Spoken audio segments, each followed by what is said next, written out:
আসসালামু আলাইকুম রহমতুল্লাহ। প্রিয় ওমান প্রবাসী ভাই বোনেরা, আপনাদের জন্য দারুণ একটি সুখবর রয়েছে বন্ধুরা। বিশেষ করে যারা ওমানের ইবরা এবং তার আশেপাশে যারা আছেন, যারা সালালা তার আশেপাশে যারা আছেন এবং যারা সোহার তার আশেপাশে যারা আছেন, আপনাদের জন্য অত্যন্ত জরুরি একটি খবর রয়েছে বন্ধুরা। প্লিজ ভিডিওটি শেয়ার করে দিবেন যাতে করে অন্য প্রবাসী বাইরে জেনে অনেক অনেক উপকৃত হতে পারে।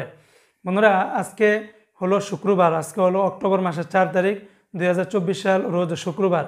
আজকে যারা ইবরা এবং তার পার্শ্ববর্তী এলাকায় আছেন, আপনাদের কাছে কিন্তু দূতাবাসের লোকেরা যাবে, তারপরে সালালাতে আসবে, তারপরে সোহারে আসবে। আমি স্টেপ বাই স্টেপ সব কিছু তথ্য আপনাদেরকে জানিয়ে দিচ্ছি। দূতাবাস থেকে যে বিজ্ঞপ্তি দেওয়া হয়েছিল সেখানে বলা হয়েছিল আজকে ইবরা আল মাস্তাকবাল হোটেল ইবরাতে তারা আজকে শুক্রবার এবং শনিবার অর্থাৎ 4 তারিখ এবং 5 তারিখ শুক্রবার এবং শনিবার সকাল 9টা থেকে নিয়ে বিকাল 5টা পর্যন্ত সেখানে তারা অবস্থান করবে। যারা ইবরা এবং তার পার্শ্ববর্তী এলাকায় আছেন, আপনারা আল মাস্তাকবাল হোটেলে চলে যাবেন, সেখানে আপনাদের যাবতীয় সকল ধরনের কনসুলার সেবাগুলো পেতে পারেন।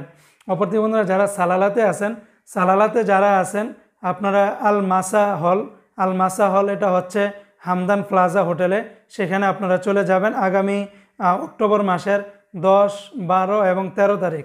তো 10 এবং 12 অক্টোবর বৃহস্পতিবার এবং শনিবার সকাল 9টা থেকে নিয়ে বিকাল 5টা পর্যন্ত সেখানে থাকবে। আর 13 অক্টোবর রবিবার সকাল 9টা থেকে নিয়ে দুপুর 12টা পর্যন্ত সালালাতে তারা অবস্থান করবে। আর যারা সোয়ার প্রবাসী আছেন, সোয়ারের যারা আশেপাশে আছেন, আপনারা বাংলাদেশ স্কুল সোয়ারে আপনারা চলে যাবেন আগামী 18 এবং 19 অক্টোবর রোজ শুক্রবার এবং শনিবার। 19 এবং 18 এবং 19 অক্টোবর রোজ শুক্রবার এবং শনিবার সকাল 9টা থেকে নিয়ে বিকাল 5টা পর্যন্ত সেখানে তারা অবস্থান করবে। এই সময়টার ভিতরে আপনাদের যাদের পাসপোর্ট করার প্রয়োজন, যাদের এমআরপি পাসপোর্ট করার প্রয়োজন, যাদের জন্ম নিবন্ধন, যাদের ভিসা সংক্রান্ত, বিভিন্ন আইনি সহায়তা সংক্রান্ত যত ধরনের দূতাবাস সংক্রান্ত সেবাগুলি আছে, সকল কিছু বিস্তারিত তথ্যগুলি তাদের মাধ্যমে জেনে নিতে পারবেন, সহযোগিতা পেয়ে যাবেন। তাদের বিস্তারিত অ্যাড্রেস এবং নাম্বার সব কিছু আমার এই ভিডিওর কমেন্ট বক্সে পেয়ে যাবেন। তো বন্ধুরা, এই ছিল আপডেটটি।